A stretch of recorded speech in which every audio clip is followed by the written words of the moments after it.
What's going on, everybody? How y'all feeling? Good. Good. Thank you for coming out. Yes. We gonna get a little dirty in here. I mean, it's not gonna be like a freak fest or nothing like that, but there's gonna be some curse words like shit, fuck, goddamn it, asshole, bitch, cocksucker. Okay, maybe not cocksucker, but a couple words like that. This first man that I'm gonna talk about, okay, he actually dated, okay, former Miss Texas, former Miss Teen USA, former Miss Rhode Island, Miss Catherine McPhee, recording artist, Natalie Portman, you might have heard of her. I saw him pull a hot, banging ass blonde from Mystery. The second dude that I'm gonna bring to the stage, to the set, to this wonderful atmosphere, I don't really think he needs an introduction, because I'm pretty sure a lot of you got some ass because of him. In fact, you got some ass because of this dude, didn't you? Anyway, without further ado, Mr. Julian Fox and Ben DiCarlo. Give him some love, y'all. Give him some love. Thank you very much.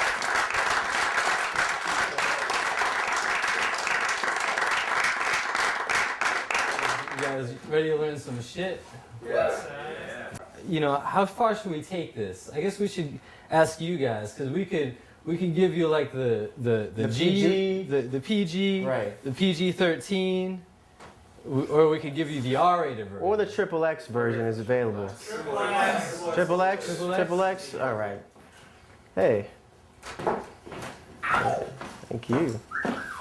Oh. Thank you. Thank you. So, all right, Triple X. Triple X it is. We spent a lot of time initially doing a survey where we literally talked to hundreds of girls. Hundreds of girls. You can actually walk down to Times Square, and if you're skillful enough and you have a clipboard and you're taking notes, you can actually interview tons of girls about what they think. And we were thinking about this. Is there really a need to learn phone game and text game? We certainly were obsessed with it for a while, but we're wondering if other people, if it had widespread appeal. So we actually asked women a couple of questions, and some surprising very stats. surprising. Yeah. We're gonna see what you guys think measures up to what we actually discovered during this the research we did. So let's see here.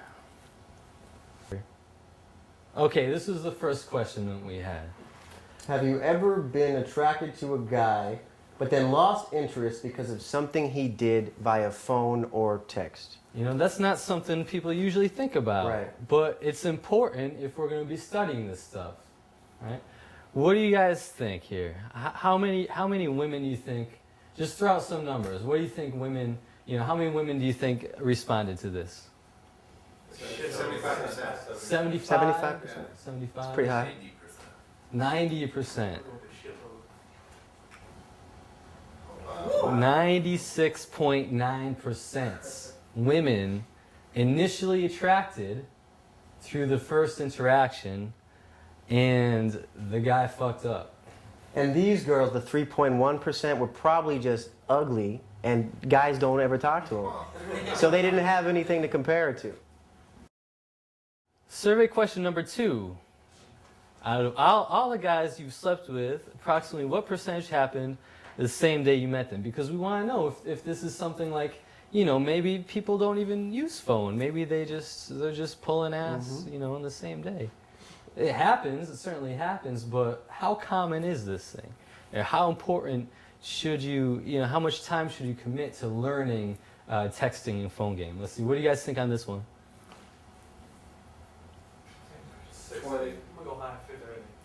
50. 50% on the first. Let's see here. 2.5%. What's interesting though, they could have lied on that one because they don't want to lie. It's possible. Yeah. But I think it's lower than we might think in general, because, you know, if you've gotten lucky and have the same day lay, that doesn't mean that that's a part of the norm. Mm-hmm. With most hookups being either social circle or like, some guy at work or something where you've seen the guy a couple times. Okay. Question number 3. Have you ever flaked on a guy because you knew that you would probably end up having sex with him? This is an interesting one. She likes the guy quite a bit, and yet she still flakes because she likes him too much. She knows that sex will probably happen. It's like a given. So, any guesses? Any numbers for that? 30%. 30%. 75%. Let's see what we got. 89.1% here. So women knowing that they're probably going to sleep with him is actually a reason to not show up or flake or come up with some kind of excuse not to meet up, which is, I think it's really counterintuitive to what most guys are thinking, because most guys are thinking, my game was off, she didn't like me, she wasn't attracted, whatever, but it actually could be the opposite situation. Well, I just think one interesting thing to add to that is, I've never flaked on a girl because I was afraid I was going to have sex with her. Do you know what I mean? Like, that's never happened. But there are certain, social stigmas that exist that I think influence women to behave more, basically. Whether it's their friends, being labeled as a slut, fear of STDs, any of those factors really tend to contribute to these numbers here. So.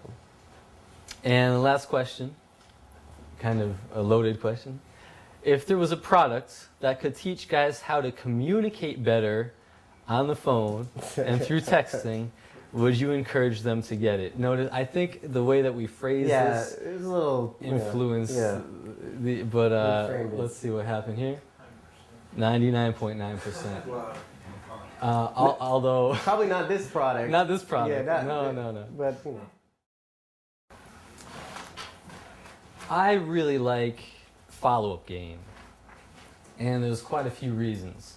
Number one, I think it fits my personality in that follow-up game or flake prevention game, phone game, and text game is really a thinking man's game.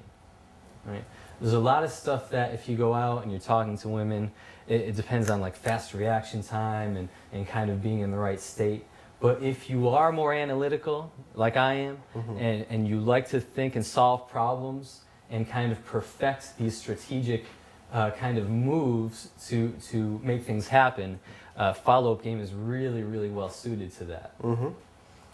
Well, it's interesting because I think that's probably one of the things that initially tied us together and made us very good friends, where I had a very similar approach. I really constantly analyzing, what did I do wrong here? Why didn't this work out?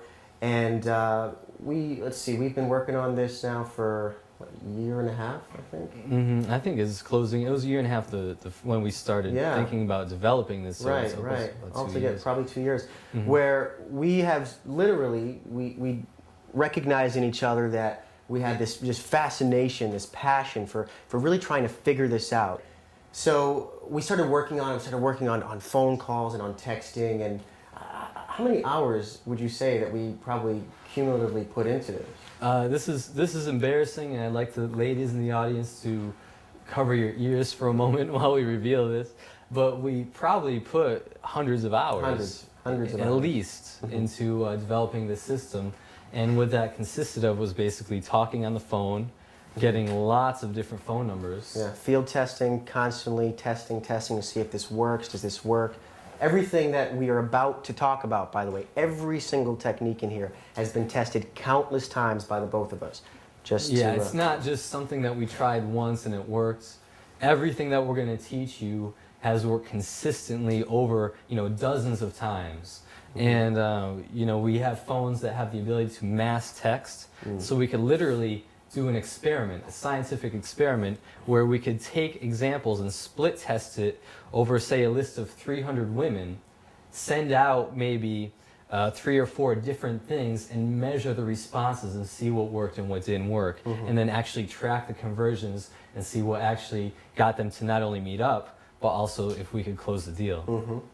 It's, in fact, we're so dedicated to what we've done here that I want to say right now that we're going to put out a little a promise here. We're going to put out a guarantee that anybody in this audience here, or anybody here that studies this and applies the principles and the techniques and the tools that we're going to show you, that you're basically going to quadruple the pussy that you're getting. You're going to quadruple the pussy. So whatever you're getting right now, multiply it by 4. Okay? And you know. What size? 4 times 0 is... Okay. Well, then for you, you're going to turn paper into pussy much more easily, okay? You're going to take the pile of phone numbers that maybe they didn't work. You're still getting numbers, right? Yeah. You're getting some numbers, significant amount. How many numbers would you say you're getting? In a month. In a month. I'd probably say 4 or 5. 4 or 5 numbers in a month. Mm-hmm. We're going to try to get you laid 2 to 3 times a month. Sir. Paper into pussy. And this is the only method that we know of turning paper into pussy. Yeah. And because you can't, you can't fuck a phone number. Right. Right. Can't. It's I just, try. It goes right through it. So, and we should also mention that by the end, Uh-huh. we're going to have a kind of large frame concept that's going to be revealed, and it's actually right there, sitting here in this box. It's a little surprise for you. So, okay. So why don't we get into talking a little bit about what flaking really is? Does everybody here know what flaking is? Pretty much, it's pretty simple. But not to sound too heady about it, but it's essentially logistical non-compliance. Okay, she's not complying with your logistical attempts to meet up, and also flaking can occur at any time. I mean, it's really any time that she's not in your physical presence, it can happen. Where she bails out or she doesn't return your call. So it's not just in this early stage. It can happen later as well. It can also happen even after you've had sex with her. Sure. If you don't do your follow-up correctly. We want to get a little female perspective here because I think that's going to help to really give some new insights. It's not just a couple of guys up here, talking about this. Let's get some a female opinion. I hate saying that. Too late. Come on in. Come on down.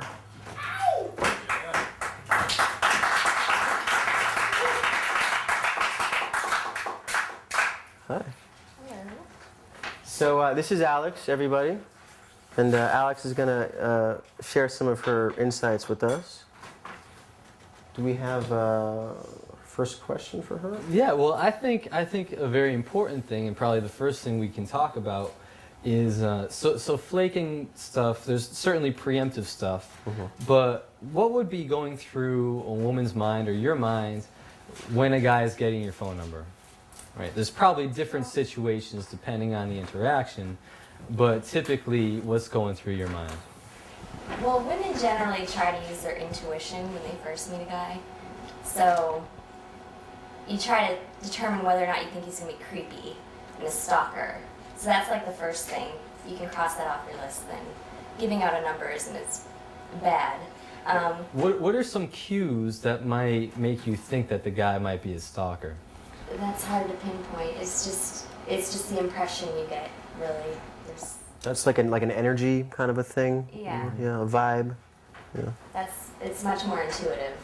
Some other things that we might consider is, giving my phone number. What are my intentions with this guy? Because there are several different reasons. It's not always sex. It's not like guys are always thinking about sex. Girls will give out our number to a guy we don't intend to have sex with, basically. At first.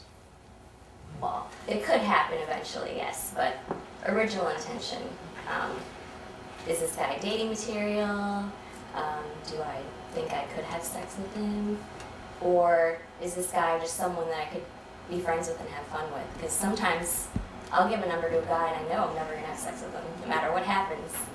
So. And we do cover that situation, and we have techniques for fixing the initial perception problem that she's having. Yeah, so say you're attracted to the guy, you got a good vibe, this guy's cool, but then later on, what could he have done to perhaps ruin that attraction? Or ruin the first impression that you made? Well, I think the method of contact really plays into it. So whether or not he sent me a text message versus left me a voicemail. I tend to think that voicemails are really annoying most of the time because a guy will ramble on, leave a really long message, and I just... So it's shitty voicemails. Well, I think in general, just like leaving a voicemail should be safe for when you really know a girl. Yeah. And know, can feel for whether or not she's into it. That's good. That's good.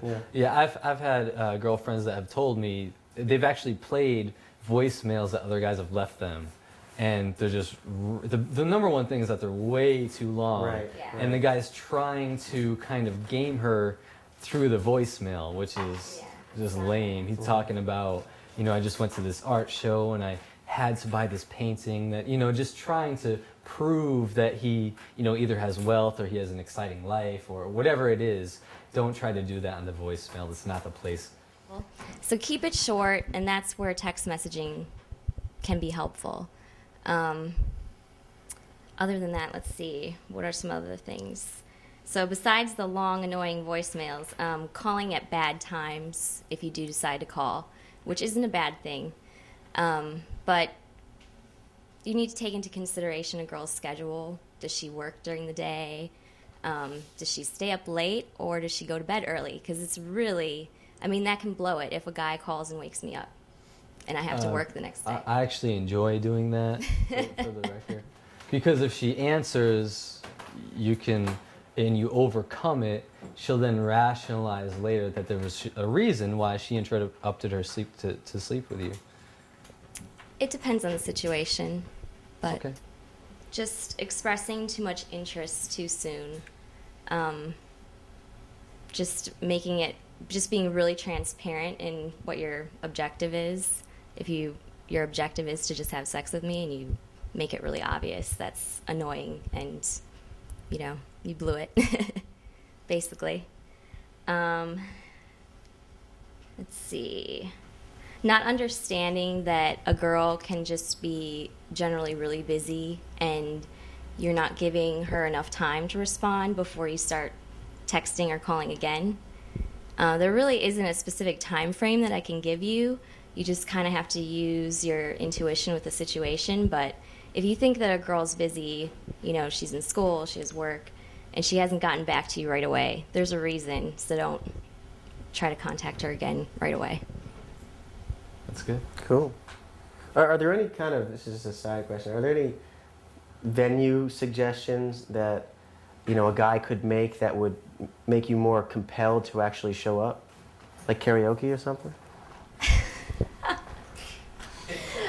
Anything original, yes. Karaoke's good? That would be good. Karaoke? Depending on if the girl's into that. Okay. But yeah, just being I'm original. confused about the karaoke. Why? What's confusing? Is that particularly good? I don't know. Alex? It works for me, yes. Oh. Let's just put it that Good. Ooh, Karaoke. secret technique. Karaoke, everyone. Karaoke. No, that's very original and it's interactive, so. What do you think about low pressure situations and very small commitments as opposed to this is a classic technique, and I'm sure you guys all know this. You don't want to come in asking for like a really planned out date, like for example dinner and a movie, which is a very typical high pressure thing because you're sitting across from the girl having dinner and it's like an interview, and then there's the movie later on, and it's just too much pressure, so keep it low committal. So what are some low pressure things that have worked besides karaoke? Besides karaoke, honestly, off the top of my head, I can't think of anything. But I do agree with what you're saying. you don't need to plan an elaborate date the first couple times you're meeting a girl. It's probably a good idea not to do that, actually. Right. Just anything original. It doesn't have to be. I mean, you could just say, "Meet me in the park. You want to go for a walk or something." It's not. And being spontaneous is really good too. Right. In other words, not planning like 2 weeks in advance or even a week in advance, but just like a couple days. Or even just saying, "What are you doing right now?" Right. You want to go out? Mm-hmm. Mm-hmm.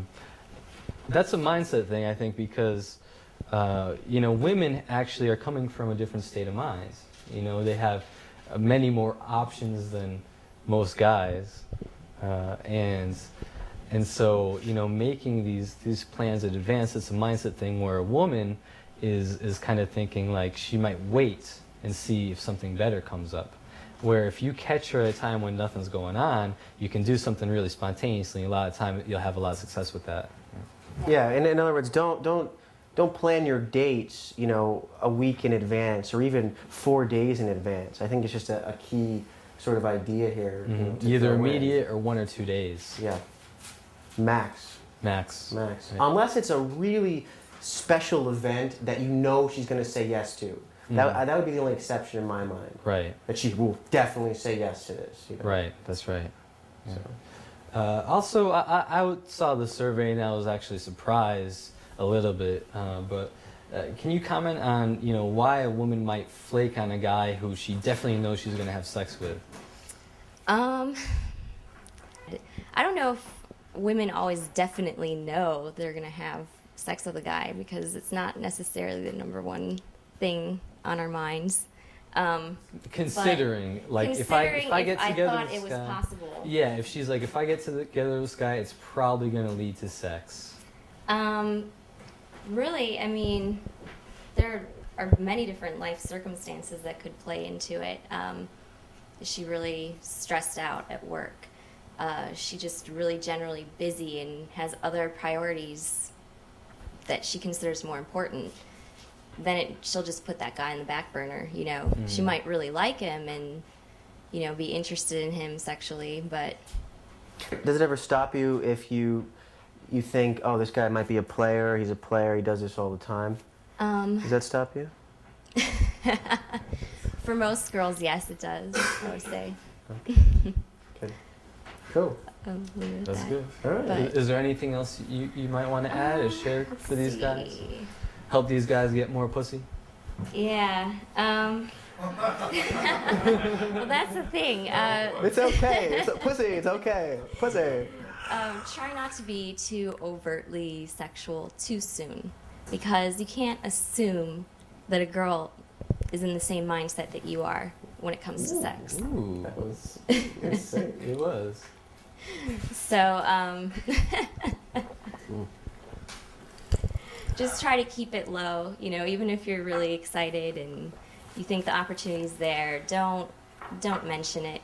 Off Even the if bat. what if she's throwing out really sexual signs and innuendos? Well, then, you got to, again, use your intuition, feel the situation. It really does differ depending on the girl and the situation. This but product's for guys with no intuition. By the way. Okay. So, Not you try to guys. keep it You at guys the got level. intuition. we're saying the guys at home. Because if they had intuition, they'd be here. right. yeah, good Yeah, point. well said. That's good. Good point. Okay, so, well, then try to keep it at the same level. Don't go too far. Don't try to, test your limits, basically, because once you've, extended past that limit that she has set for herself, then you pretty much blew it. It's the impression that she gets that she just can't forget. Because some girls could see that as being creepy, and you want to avoid seeming creepy at all costs. Once you're put in the creepy box, You can't get You out. can't leave. it's hard. to get out. It's a cage. Yeah, It's a locked cage, and the key's in the ocean. It's gone. Mm-hmm. Can't get out. That's a good analogy. I'm gonna use that again. That's a good one. Yeah, The key is in the ocean. Yeah. Needle in a haystack. But some other advice that I could give is don't be afraid to be persistent. If you think that the girl might be interested, like I said before, there could be circumstances at that time when you first try to contact her that are causing her to flake on you. So if you're playful in your persistence, it can pay off. She's giving us shit away. Yeah, she knows our terminology. It's amazing. But it's the truth. It's really true. So. Cool. Great, thank you. Thank you, Alex. Thanks.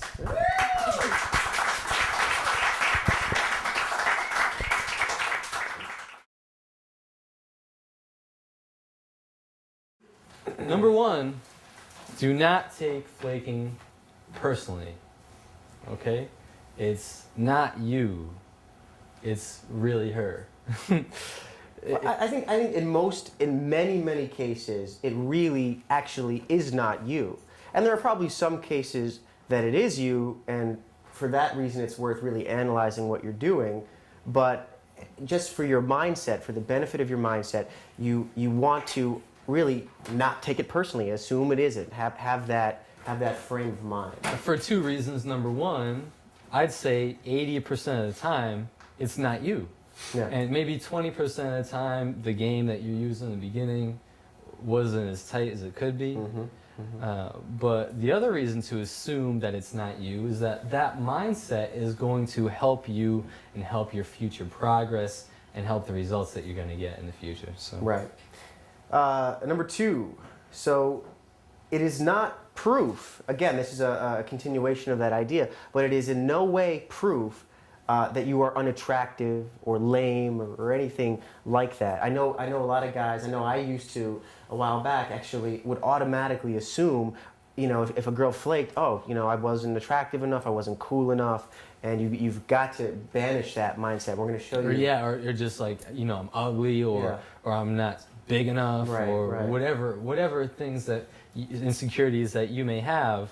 Don't automatically attribute it to that just because of flaking. Flaking has nothing to do with that. It's a lot about the technical things that we're going to teach you today, and a lot less about number one, your initial game, even number two, things that you might think she's thinking about you. Well, just as Alex had foreshadowed here, flaking is not a reason to give up. Okay, most guys give up way too soon. We're going to show you some techniques that will allow you to keep pursuing them and pretty much maintain the status in the relationship. So that's just a key idea right now. Don't give up, keep going, and be persistent. Right, being persistent while maintaining status. Right. A lot of what we're going to teach you are techniques that are actually designed to do that. Allow you to persist and at the same time maintain your status without becoming too creepy or like too eager. And that's why text is a great medium, because it can really allow you to do that in a calculated fashion, whereas if you keep leaving voicemails, it gets a little old. Well, except in one. We'll get to that though. Flaking happens because of elements that are outside your control sometimes, and that is the reason why you shouldn't take it personally. Flakes, by the way, can occur and often do occur despite a strong interaction. I'll just tell a quick story that goes with that. Adrian was her name. I met a girl a while back on the subway platform near my house, and we just had a really strong interaction. I was on my game, 100%. Picture perfect. And I thought, okay, we're having sex tomorrow. It's done. And it was the strangest thing because I didn't get a call back from her. I didn't get nothing. I texted her, I called her, nothing. And I thought, you know what? And this is what motivated me to really start practicing this. And I started to call her and leave voicemails because she wasn't answering. But they were playful voicemails, and they presupposed some kind of relationship with her already that was evolving, and you can be creative in terms of how you might use that. But I'd call her up, I'd check on the kids, or make sure that she was showing up to the beach that day, that she brings my suntan lotion because I need it, anything like that. And they would be just these fun, playful messages, and over time. And we're talking weeks now, and I wasn't calling every day, maybe once a week or something like that. Over, I think, maybe 2-3 months, I let this go on as an experiment. And she called me back probably 3 months after this whole thing started and said, listen, I was involved with this guy. He's out of the picture now. Let's hang out. And I think I hit it the next day. So Okay, number one, you're going to be calling multiple times without getting callbacks over the course of months. Right. So how do you make something like that happen without being weird?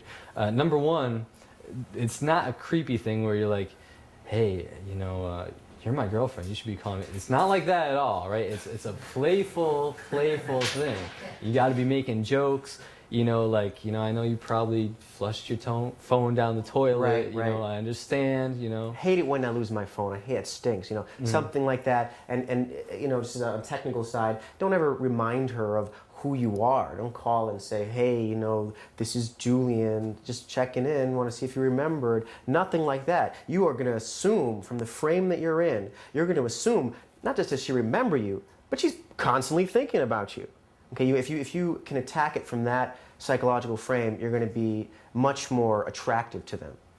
You always want to come in as a friend. You want to presuppose friendship, as opposed to calling and, like you said, reminding her, who you are, where you met her. You're not going to say, this is Vin from, remember the subway platform? Remember, I said this to you. None of that stuff. Right. Because a friend, someone that she talks to, never does that stuff. Who does that stuff? Strangers. Yeah.